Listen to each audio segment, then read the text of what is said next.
Salut à toi, c'est Hermès, ton moniteur auto-école, enseignant de la conduite et de la sécurité routière. Aujourd'hui, je te propose un examen complet du code de la route, commenté et corrigé. Allez, on perd pas de temps, on commence tout de suite. Question numéro 1. Dans cette situation, je klaxonne. Oui, réponse A, non, réponse B. Je m'engage. Oui, réponse C, non, réponse D.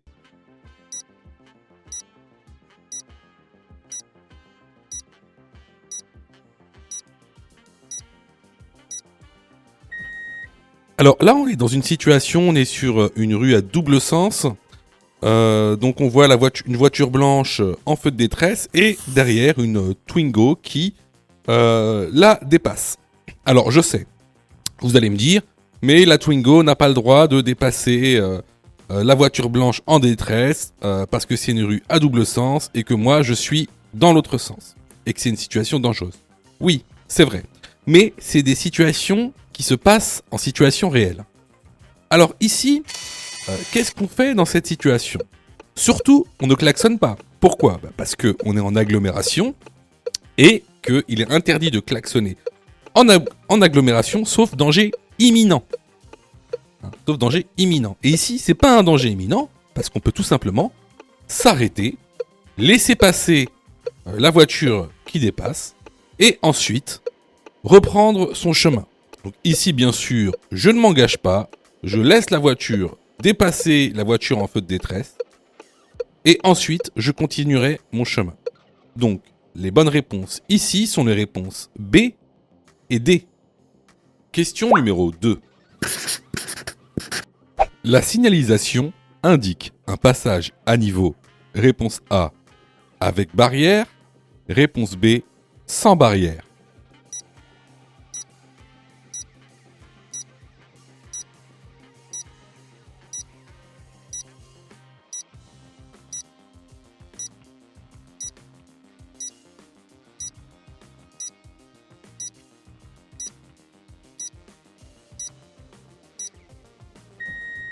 Alors, ça, c'est une question de cours vraiment basique. Alors, ce panneau donc de danger que tu vois indique la présence d'un passage à niveau avec barrière. Le panneau qui indique un passage à niveau sans barrière est celui-ci. Donc, la bonne réponse ici est la réponse A. Question numéro 3. La vignette critère permet d'évaluer le niveau de pollution de mon véhicule. Oui, réponse A. Non, réponse B.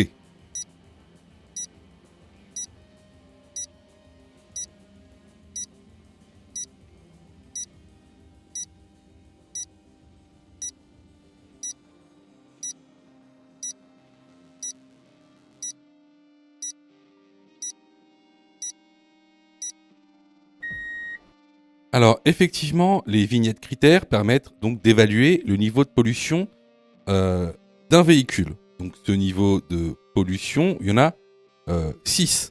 La première, en verte, ça concernera les véhicules électriques spécifiquement. Alors, grâce à ces vignettes, vous allez pouvoir circuler dans certaines zones qu'on appelle les zones à faible émission ou ZFE. Alors, comment ça va se matérialiser ? Eh bien, à l'entrée de ces zones, vous allez avoir des panneaux de zone, d'accord, où il y a marqué circulation restreinte ou ZFE, d'accord. Et regardez bien ce panneau de zone, c'est une zone d'interdiction, c'est-à-dire que vous avez interdiction de circuler. En dessous, vous allez avoir des panonceaux qui vont préciser cette interdiction de zone.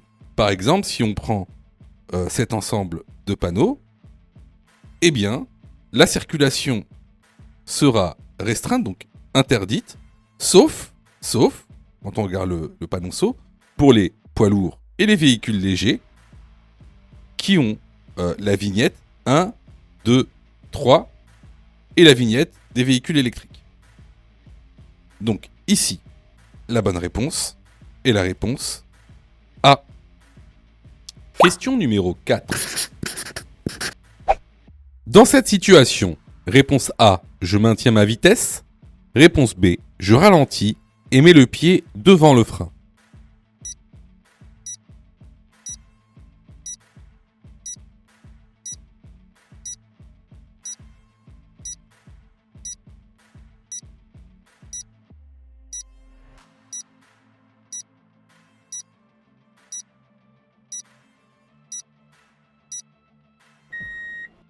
Alors ici, on voit bien que les conditions climatiques sont défavorables. Donc il pleut. Cela va entraîner une augmentation de la distance d'arrêt. Donc, je ne maintiens pas ma vitesse, je ralentis et je mets le pied devant le frein au cas où le feu passerait au rouge. La bonne réponse ici est la réponse B. Question numéro 5. Je dois céder la priorité à un bus qui sort d'un arrêt. Oui, réponse A. Non, réponse B.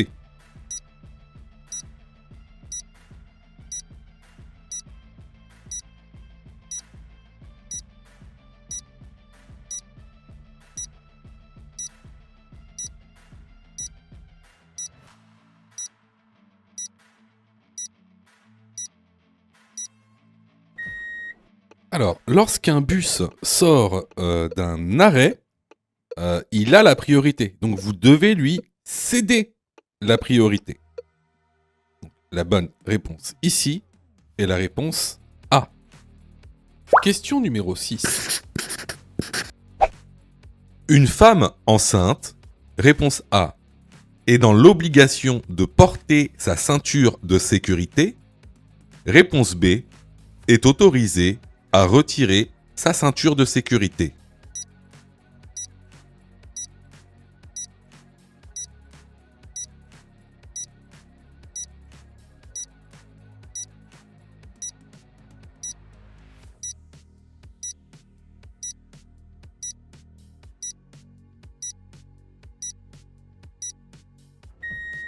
Alors, la ceinture de sécurité est obligatoire pour tous les usagers d'un véhicule. Donc si vous êtes à l'intérieur d'un véhicule, que vous soyez conducteur ou passager, vous êtes obligé de mettre votre ceinture, que vous soyez un enfant, que vous soyez une femme enceinte, peu importe. Alors, effectivement, il faut savoir qu'il y a des dérogations. Mais ça, ce sont des cas vraiment particuliers. Il y a des dérogations préfectorales. Il faut passer devant un médecin agréé par la préfecture pour pouvoir justement avoir ces dérogations. Mais dans le cas général, la loi dit que la ceinture de sécurité est obligatoire pour tous.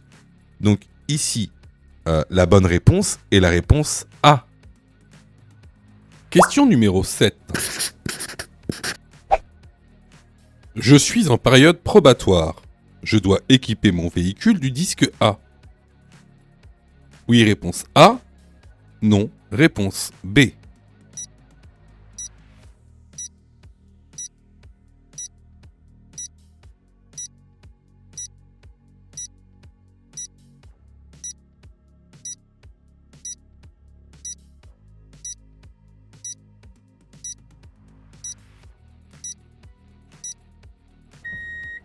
Alors, durant ma période probatoire, je dois obligatoirement apposer le disque A à l'arrière de mon véhicule.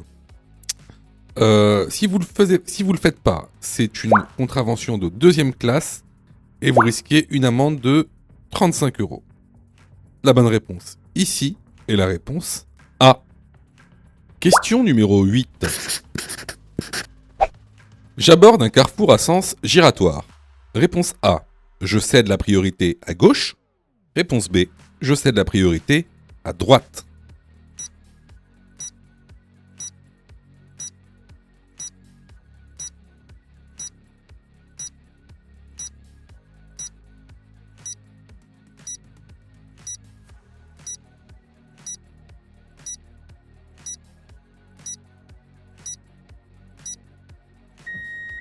Alors ici, comme tu le vois, quand on rentre dans un carrefour à sens giratoire, eh ben, on a un panneau céder le passage. Donc ici, sur un carrefour à sens giratoire, on cède le passage aux véhicules qui viennent de gauche. Hein, contrairement à ce qu'on peut avoir quand on aborde par exemple un rond-point. Donc ici, la bonne réponse est la réponse A. Je cède la priorité à gauche. Je vois que tu es super motivé pour avoir ton code. Alors, soutiens la chaîne en t'abonnant et surtout en activant les notifications afin d'être prévenu des dernières vidéos mises en ligne. Question numéro 9. Les usagers de trottinettes n'ont pas à respecter le code de la route. Oui réponse A, non réponse B.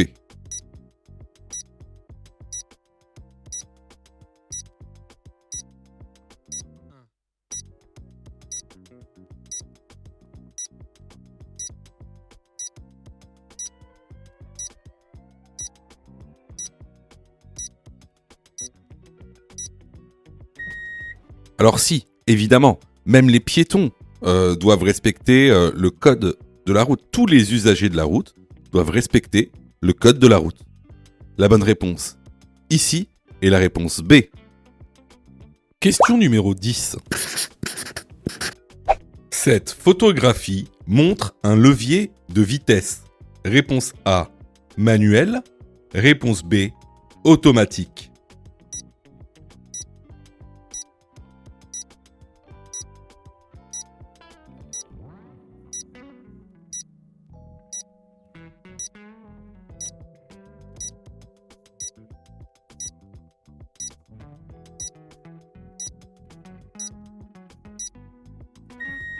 Alors, ici, tu vois bien que c'est une boîte de vitesse qui est automatique. Tu peux le reconnaître parce que sur ce levier, il y a des lettres. Alors, que signifient ces lettres? Alors, tu as tout d'abord la lettre S. La lettre S qui veut dire séquentiel. Ça, c'est quand tu veux utiliser la boîte de vitesse en séquentiel. La lettre D pour drive qui indique la conduite. La lettre N pour neutral qui indique le point mort. La lettre R pour rire qui veut dire marche arrière. Et la lettre P pour parking qui veut dire stationnement. Donc ici, la bonne réponse est la réponse B. Question numéro 11. Lors du contrôle technique, l'opérateur vérifie l'état du système de freinage obligatoirement. Oui réponse A, non réponse B.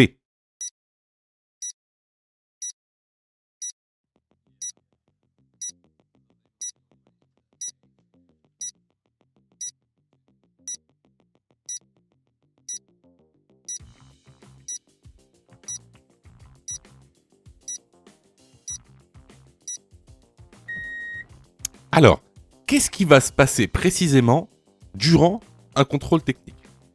Eh bien, l'opérateur, il va vérifier à peu près une centaine de points. Ces points, ils sont regroupés en catégories. Par exemple, comme tu le vois ici, il y a la catégorie concernant la visibilité, la catégorie concernant la direction, la catégorie concernant l'identification du véhicule, et parmi tant d'autres, il y a la catégorie qui concerne les équipements de freinage. Alors, comment ça va se passer exactement? À l'issue de ce contrôle, l'opérateur, il va te transmettre donc ce qu'on appelle un procès-verbal de contrôle technique. Donc, comme tu le vois, alors ça, c'est un procès-verbal de contrôle technique réel. Et comme tu le vois à droite, dans un quart de droite, il va répertorier les défaillances selon des catégories également. Tu as les défaillances majeures, mineures et critiques. Alors, si tu n'as que des défaillances mineures, alors le résultat de ton contrôle technique sera favorable. Et il viendra coller un timbre sur ton certificat d'immatriculation avec la lettre A. Donc tu reviendras dans 2 ans pour ton prochain contrôle technique. S'il y a des défaillances majeures, alors le résultat du contrôle sera défavorable. Une contre-visite sera obligatoire et tu auras 2 mois pour faire les travaux nécessaires pour lever ces défaillances.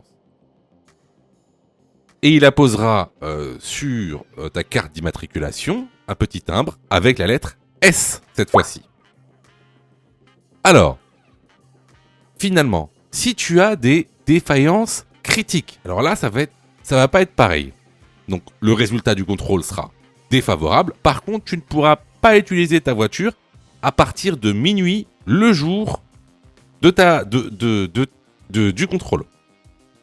Donc, il y aura une contre-visite obligatoire dans les 2 mois et il apposera un timbre sur ta carte d'immatriculation avec la lettre R. Alors, pour répondre à la question, lors du contrôle technique, l'opérateur vérifie l'état du système de freinage obligatoirement. La bonne réponse est la réponse A. Question numéro 12. Pour entrer dans ce tunnel, je suis dans l'obligation d'allumer mes feux. Oui, réponse A, non, réponse B.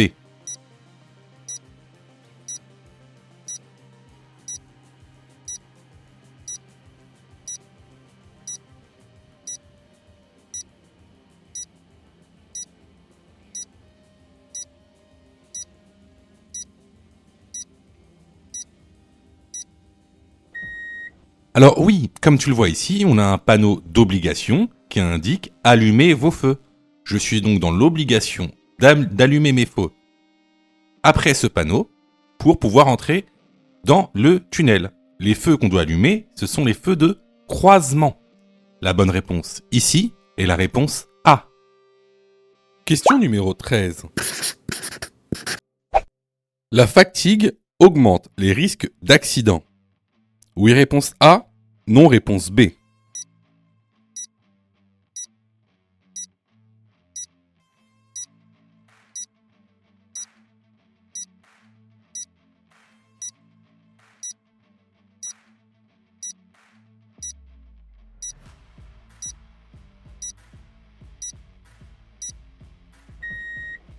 Alors effectivement, la fatigue est responsable d'un tiers des accidents sur autoroute. Le risque d'avoir un accident dans un état de fatigue est multiplié par 3 ou 4. Donc, ici, la bonne réponse est la réponse A. Question numéro 14. Dans cette situation, je klaxonne pour avertir de ma présence. Oui, réponse A. Non, réponse B.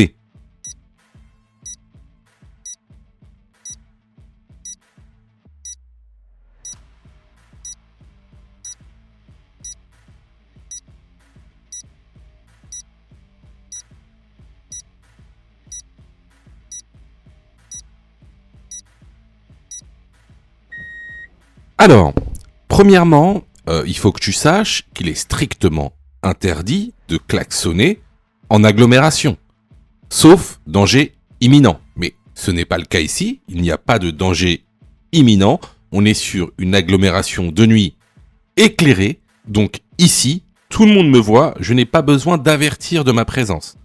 Donc, la bonne réponse ici est la réponse B. Question numéro 15. Ma distance de sécurité est suffisante. Oui, réponse A. Non, réponse B.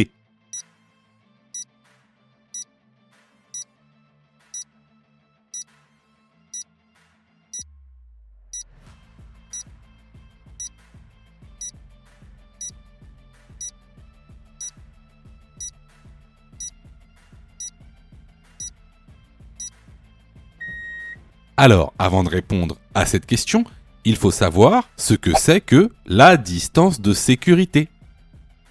Alors, c'est quoi la distance de sécurité ? C'est la distance minimale réglementaire qui me sépare d'un autre véhicule. Elle correspond à la distance parcourue par un véhicule en 2 secondes. Alors, tu peux estimer cette distance de sécurité grâce aux lignes de rive. Pour avoir une distance de sécurité réglementaire, tu dois avoir 2 lignes de rive entre toi et le véhicule qu'il y a devant toi. Si on revient sur notre situation, on remarquera que entre nous et le véhicule qu'il y a devant nous, il n'y a qu'une seule ligne de rive. Donc ici, la distance de sécurité n'est pas suffisante. La bonne réponse est la réponse B. Question numéro 16. Dans cette situation, réponse A, j'accélère.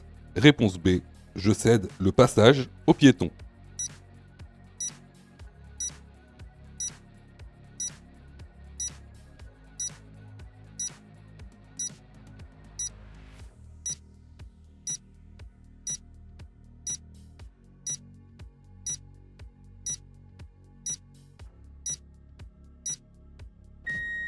Alors, ici, il faut que tu vois deux choses. La première, c'est que le piéton est sur ta voie de circulation. De plus, on voit très bien qu'il a l'intention de traverser la rue. Donc, pour ces deux raisons, ce que tu vas faire ici, c'est que tu vas céder le passage au piéton. Effectivement, tu vas pas accélérer parce qu'il y a un danger devant toi et surtout, c'est un danger avec un usager vulnérable. Donc la bonne réponse ici est la réponse B.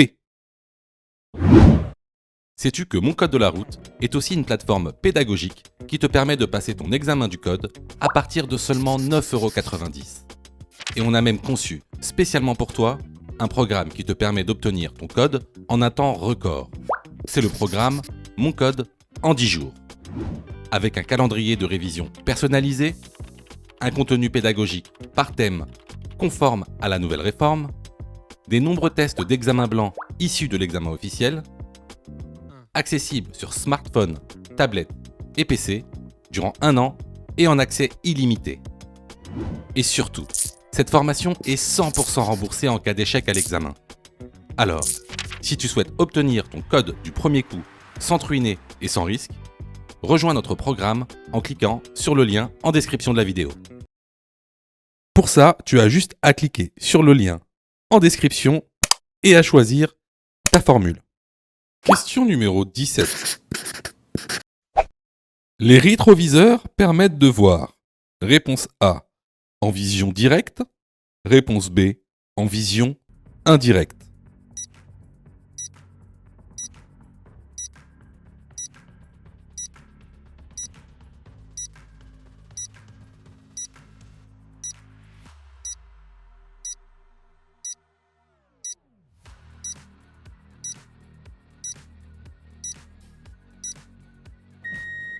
Alors, ça a l'air d'être une question facile, mais beaucoup moins que ça en a l'air.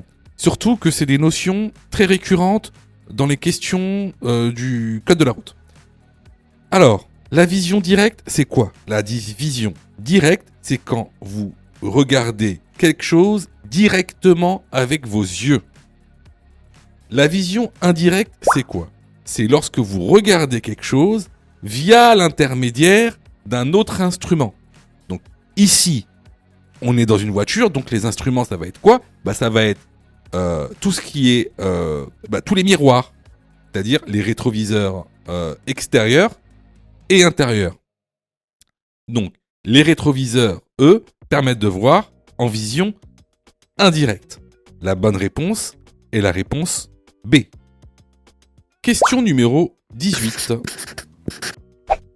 Sur certains véhicules, je peux régler mon siège en hauteur. Oui, réponse A. Non, réponse B.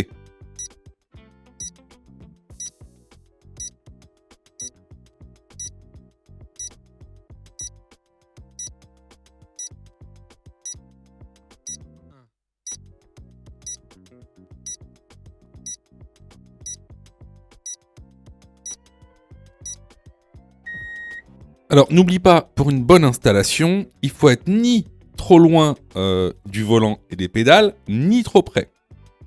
Donc, ici, effectivement, sur certains véhicules, on peut aussi, pour avoir une meilleure installation, régler son siège en hauteur. Donc, la bonne réponse ici sera la réponse A. Question numéro 19. Les enfants de moins de 10 ans doivent être installés à l'arrière du véhicule. Oui, réponse A. Non, réponse B.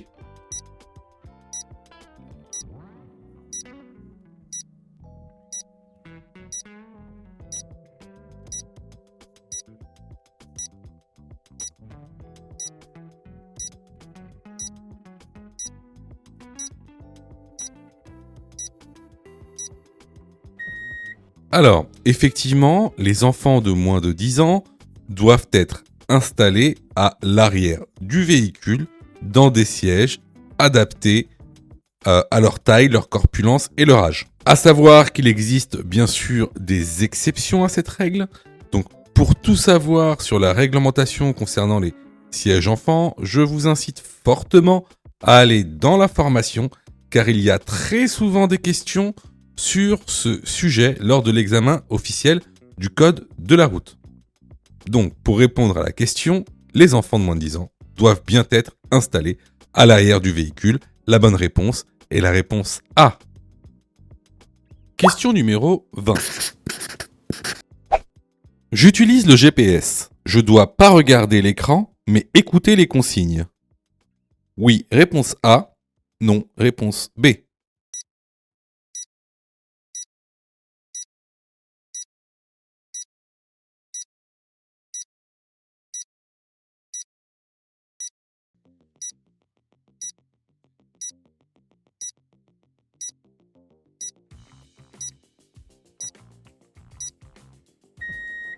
Alors effectivement, lorsqu'on utilise un GPS pour se guider, on ne doit jamais regarder l'écran, mais plutôt écouter les consignes du GPS. La bonne réponse ici est la réponse A. Question numéro 21. Au stop, je marque l'arrêt. Réponse A. Obligatoirement. Réponse B. Sauf s'il n'y a pas de véhicule sur l'intersection.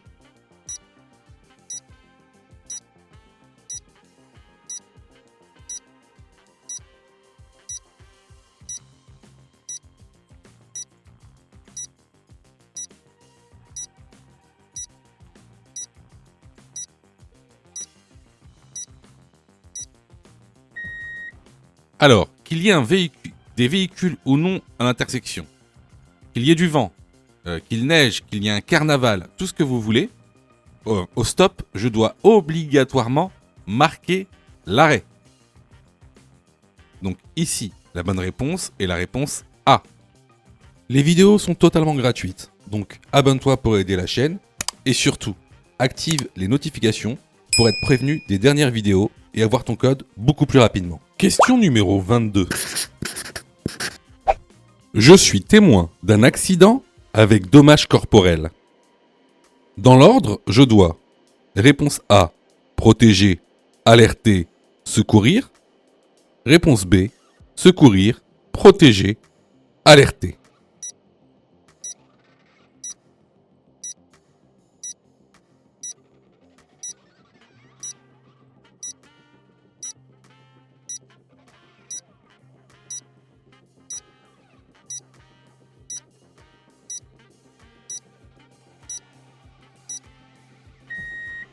Alors, écoute bien la réponse à cette question, parce que c'est une question qui tombe souvent à l'examen du code de la route nouvelle réforme.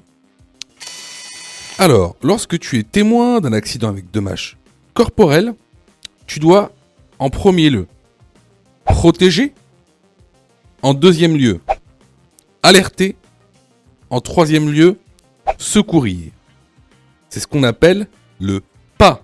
Le pas, c'est un moyen mnémotechnique qui va te permettre de te souvenir de l'ordre. Donc ici, la bonne réponse est la réponse A. Question numéro 23. Dans ce contexte, je réduis l'allure. Oui, réponse A. Non, réponse B. Je risque de rencontrer des ouvriers dans 900 mètres. Oui, réponse C. Non, réponse D.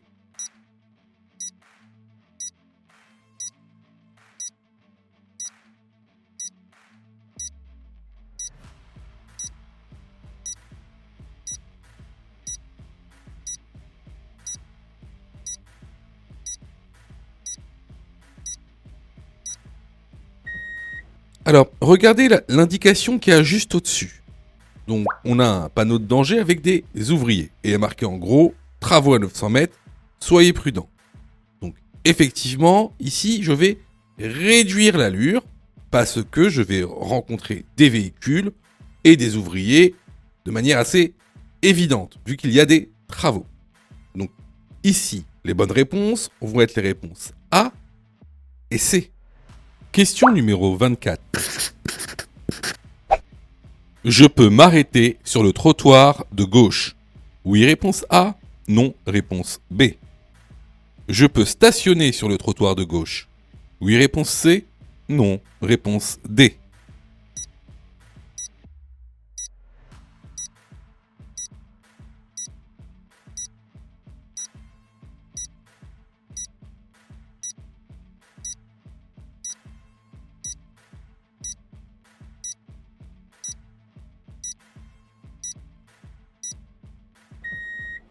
Alors, on voit qu'à gauche, on a deux lignes.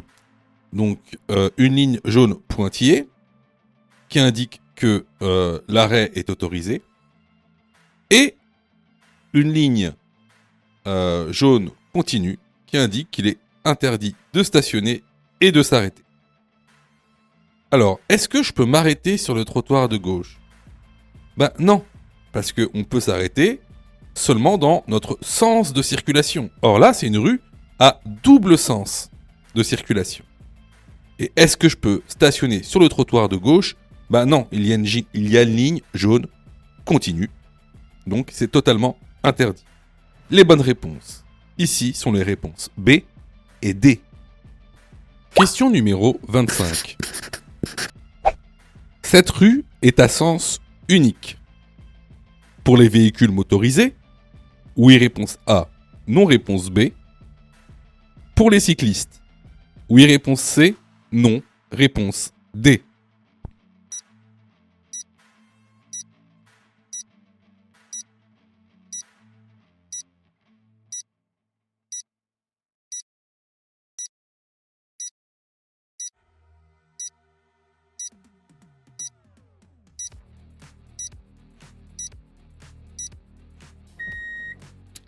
Alors, ici on est sur un panneau qu'on appelle panneau de double sens cyclable.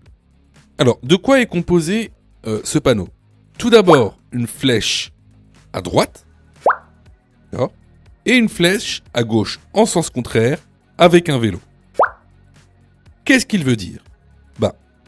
La grande flèche à droite, elle est réservée aux véhicules motorisés, donc ça indique que cette rue est à sens unique pour les véhicules motorisés, et que les vélos ont le droit de circuler en sens contraire, mais également, ils ont aussi le droit de circuler dans le sens des véhicules motorisés.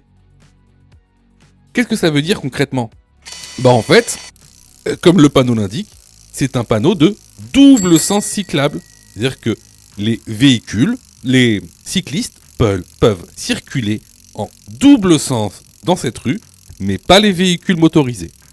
Donc les bonnes réponses ici sont les réponses A et D. Question numéro 26. Le clignotant est en panne lorsque le son est accéléré. Oui, réponse A, non, réponse B.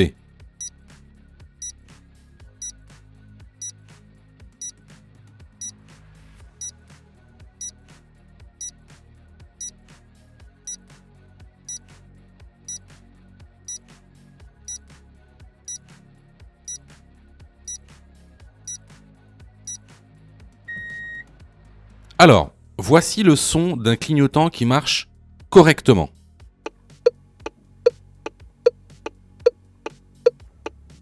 Et maintenant, voici le son d'un clignotant en panne.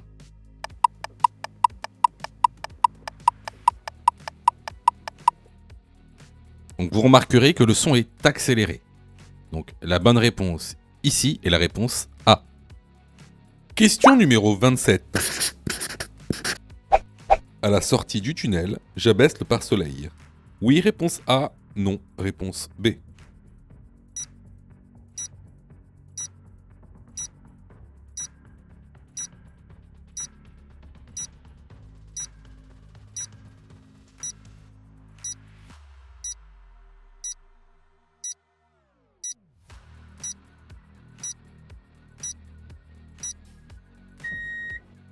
Alors, Bon, bah ici, on va pas s'attarder parce que c'est dans le cours de la formation, quoi, c'est du cours.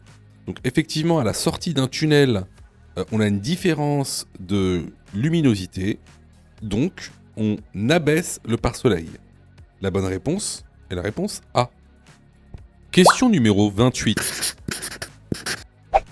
Je peux stationner sur la voie à ma droite. Oui, réponse A. Non, réponse B.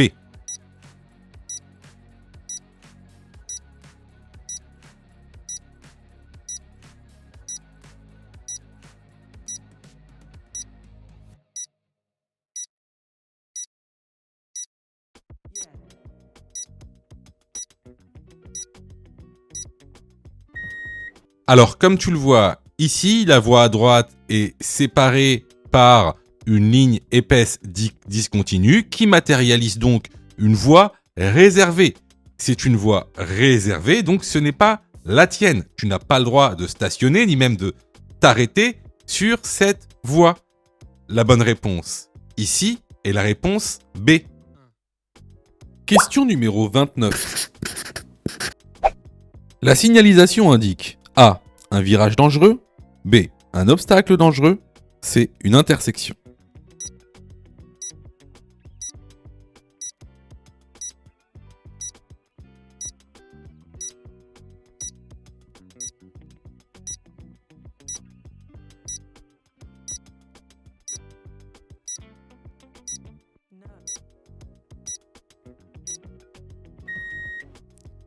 Alors, on a vu ça à plusieurs reprises, que ce soit dans les vidéos YouTube ou dans l'information.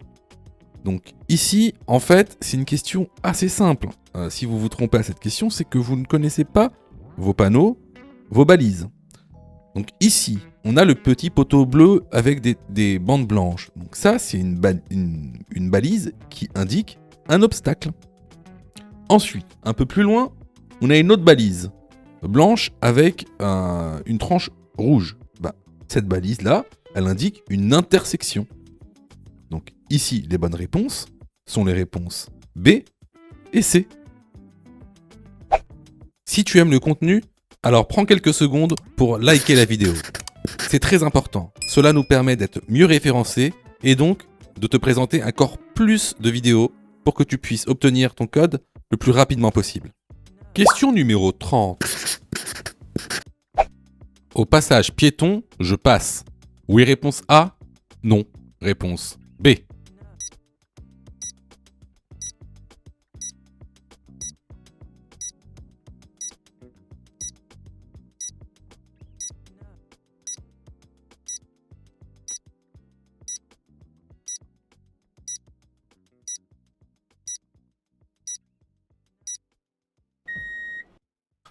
Alors là, franchement, vous avez de la chance parce que ça fait deux questions très faciles, très faciles d'affilée.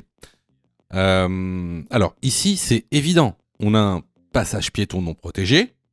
En plus de ça, regardez à gauche, il y a un piéton qui est déjà engagé, donc qui est sur la voie. Donc il est automatiquement prioritaire. Mais de toute façon, dans tous les cas, passage piéton, je laisse la priorité au piéton. La bonne réponse ici est la réponse B. Question numéro 31. Rouler sans assurance peut entraîner une lourde amende. Oui, réponse A. Non, réponse B.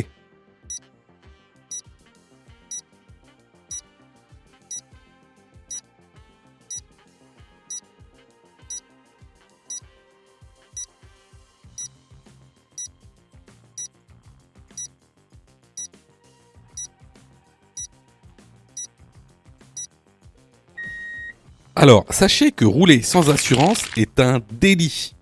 Donc on a passé le stade de la contravention.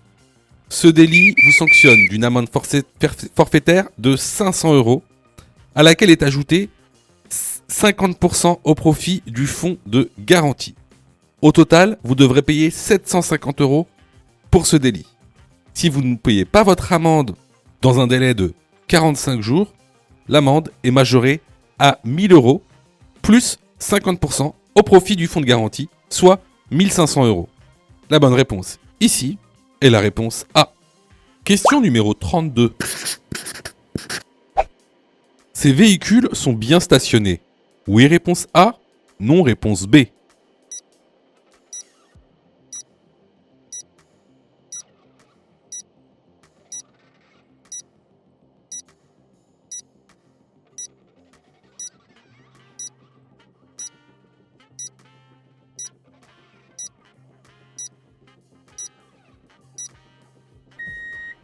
Alors ici, on peut voir que les véhicules sont plutôt mal stationnés, car effectivement, le passager arrière gauche de la voiture de droite ne peut même pas sortir de son stationnement.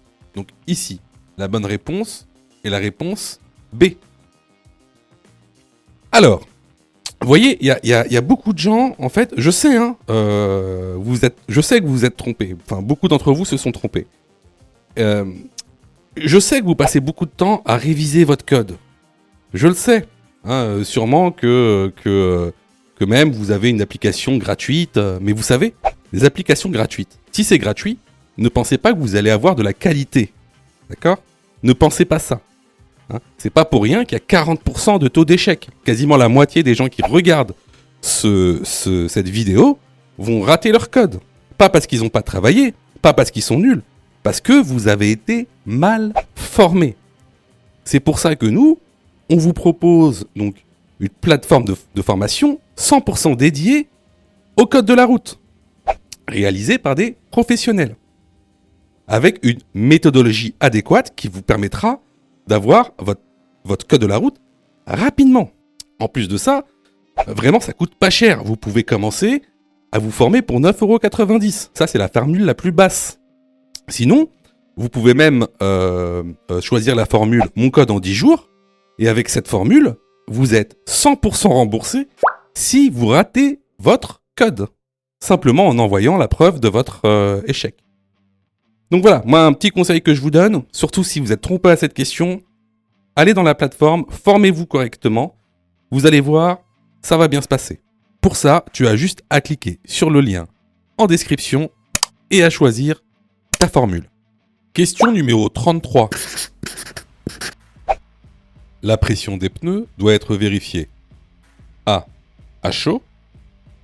B. À froid.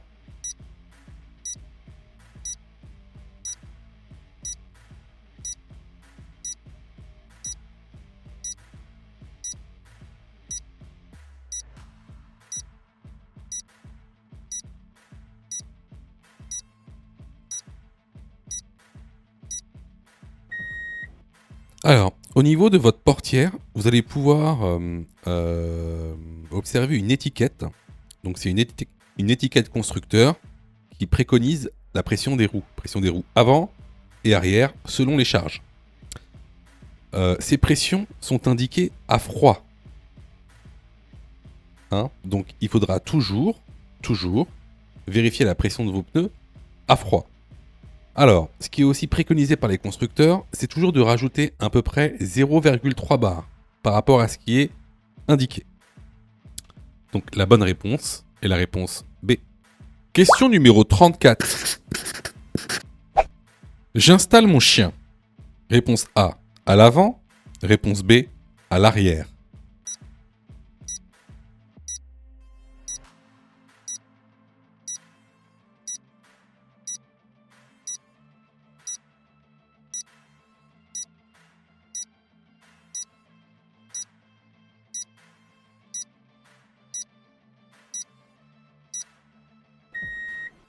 Alors, il faut que tu saches, si tu as un chien, qu'il ne faut jamais l'installer à l'avant. Alors, pourquoi? Tout simplement parce qu'il pourrait toucher les commandes, notamment le volant, la boîte de vitesse, les feux de voiture. Alors, il faut aussi que tu saches que il y a des systèmes de sécurité pour attacher ton chien. Parce que le chien, il faut aussi qu'il soit attaché. Bah, pourquoi? Parce que tout simplement, si tu freines brusquement, il risque d'être projeté à l'avant. Donc voilà, il faut que tu saches qu'il y a des systèmes homologués d'attache pour les chiens. Donc ici, la bonne réponse est la réponse B.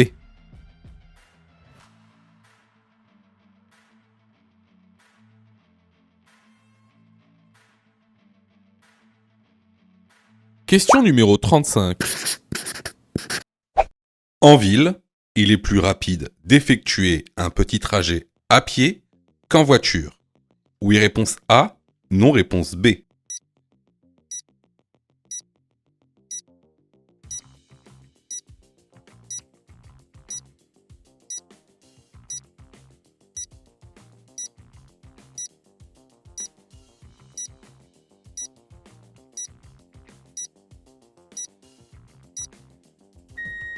Alors, ça peut paraître étrange, mais effectivement, en ville, il sera beaucoup plus rapide d'effectuer un petit trajet en marchant ou en vélo plutôt qu'en utilisant votre voiture.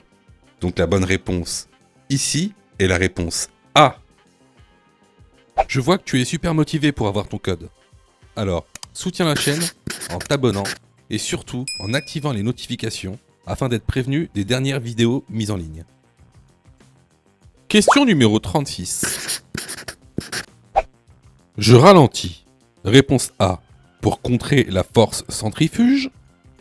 Réponse B, pour garder le contrôle du véhicule. Réponse C, pour respecter les panneaux uniquement.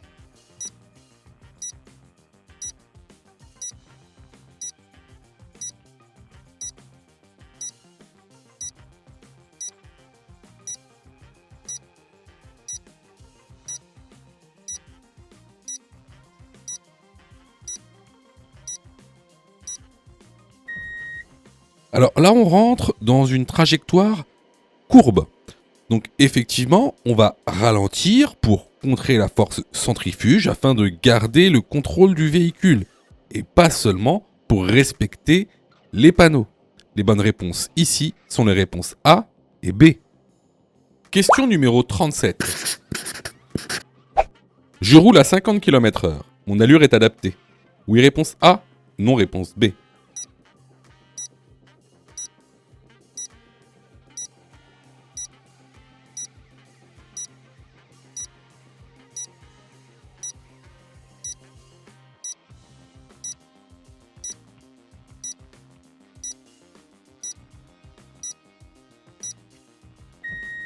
Alors ici, il y a un virage devant nous, très serré, très sinueux, sans aucune visibilité. On a à peine quelques mètres de visibilité.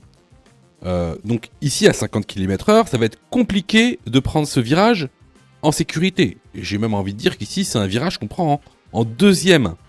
Donc à moins de 30 km/h. Donc ici, la bonne réponse va être la réponse B. Question numéro 38. Je dois suivre la trajectoire. A, réponse A. Trajectoire B, réponse B. Je ralentis. Oui, réponse C. Non, réponse D.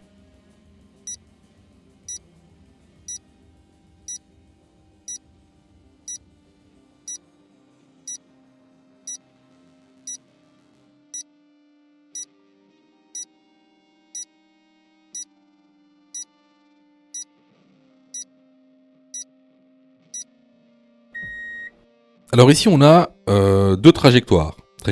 Trajectoire A à gauche, trajectoire B à droite. Si vous voyez bien, les deux voies sont séparées par une ligne discontinue épaisse. Donc les lignes discontinues épaisses viennent matérialiser une voie réservée. Ici, on peut voir un marquage au sol avec un vélo. On est donc sur une bande cyclable. Donc effectivement, je reste sur la voie A. Alors sur la voie A, on peut remarquer un dos d'âne. Donc je roule à 45 km/h. Donc je vais être amené à ralentir. Les bonnes réponses sont les réponses A et C. Alors là, c'était vraiment une question de cours qu'on voit régulièrement dans la formation. Donc, si vous avez eu faux à cette question, vraiment, je vous incite vraiment à vous former, hein, que ce soit chez nous ou ailleurs. Alors, je reçois plusieurs messages de votre part, d'ailleurs, je vous en remercie. Alors, vous me posez souvent deux questions. Alors, la première, c'est quand est-ce que je suis prêt pour passer mon code. Et la deuxième, c'est est-ce que je dois suivre la formation. Alors, tout d'abord, on va répondre à la première question. Quand est-ce que tu es prêt pour passer ton code ? C'est très simple. Si tu fais moins de 5 fautes sur les 5 dernières séries d'examens blancs que tu as fait, alors tu es prêt à passer le code de la route. Donc attention, ça veut dire qu'il faut que sur les 5 dernières séries que tu as faites, de manière consécutive, il n'y a pas une seule série où tu as fait plus de 5 fautes. Donc si tu as fait plus de 5 fautes à une seule série, il faut que tu continues à faire des examens blancs. La deuxième question. Est-ce que il serait mieux pour moi de prendre une formation ? Alors, là, c'est pareil. Si tu fais 8 fautes ou plus sur les 5 dernières séries d'examens blancs que tu as faites, alors il est vivement conseillé de te former. Ça veut tout simplement dire que il te manque certaines notions essentielles. Ça veut pas dire que tu connais pas ton cours, ça veut dire qu'il te manque des notions essentielles pour pouvoir progresser. Et clairement, c'est pas en faisant des examens blancs que tu vas progresser, tu vas même plutôt stagner. Voilà.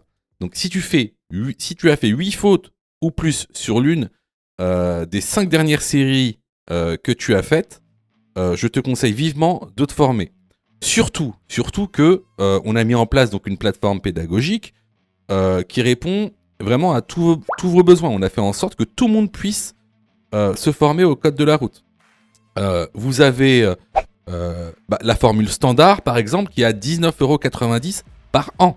Donc vous payez une fois 19,90 € et vous avez le droit à toute la plateforme pendant 1 an en illimité, avec tous les cours, tous les 10 thèmes, plus de 1200 questions issues de l'examen officiel, commentées et corrigées. Vous avez pour ceux, par exemple, qui veulent passer leur code rapidement, la formule à mon code en 10 jours, pour passer son code en 10 jours, qui est à 39,90 € par an, en illimité. Et en plus, si vous ratez votre code, vous êtes 100% remboursé, seulement en envoyant votre preuve d'échec. Sinon, pour ceux qui le souhaitent, vous avez la plus petite formule, la formule basique, qui est à 9,90 € par semaine. Celle-ci, c'est une formule qui est hebdomadaire, qui en général est réservée à ceux qui ont déjà passé leur code et qui ont échoué. C'est une sorte de remise à niveau. Donc, vraiment, il y en a pour tous les besoins et il y en a aussi pour tous les prix. Et c'est vraiment pas cher. Ce serait bête de rater son code alors que vous auriez pu vous former pour 9,90 €. Pour ça, tu as juste à cliquer sur le lien en description et à choisir ta formule. Question numéro 39. Le marquage au sol m'autorise à dépasser le cycliste. Oui, réponse A. Non, réponse B. Dans ce contexte, je peux dépasser ce cycliste. Oui, réponse C. Non, réponse D.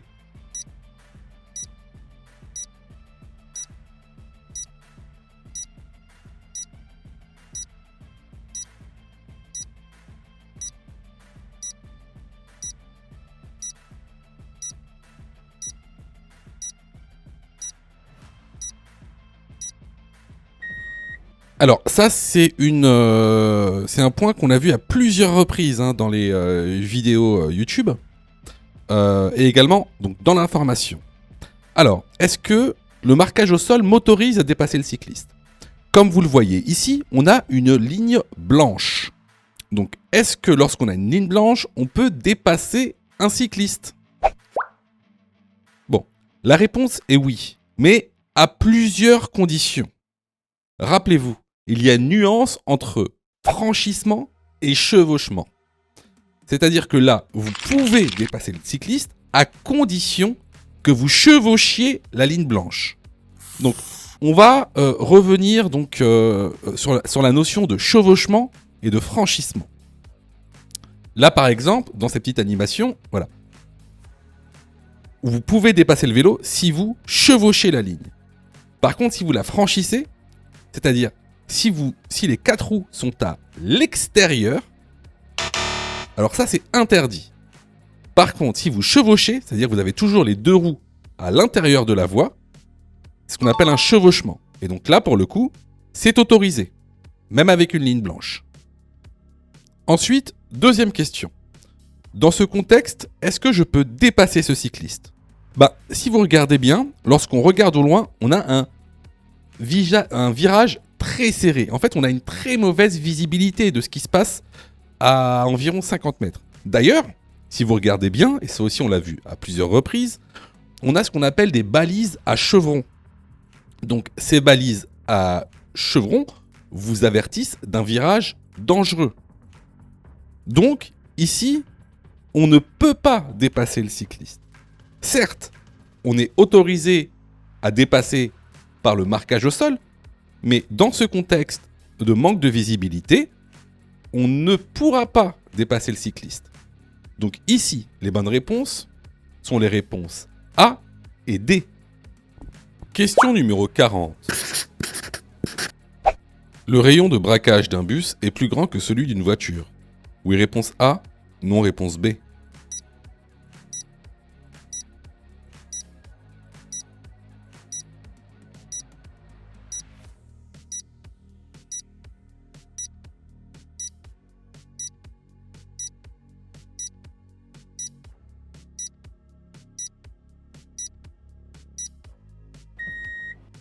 Alors bien sûr, ça c'est une question qui tombe régulièrement et qu'on a vu régulièrement dans les tests YouTube. Comme le montre cette petite animation, le rayon de braquage d'un bus ou d'un poids lourd va être largement plus grand que celui d'une voiture. Donc on respecte le marquage au sol au feu rouge. La bonne réponse ici est la réponse A. Si tu as fait 8 fautes ou plus, ne panique pas. Rejoins-nous sur notre plateforme pédagogique en ligne en cliquant sur le lien en description de la vidéo. Tu pourras alors choisir la formule qui te convient. N'oublie pas de liker la vidéo et de t'abonner pour recevoir toutes les dernières notifications. Tu peux aussi continuer à t'entraîner en cliquant sur l'une des vidéos qui s'affichent.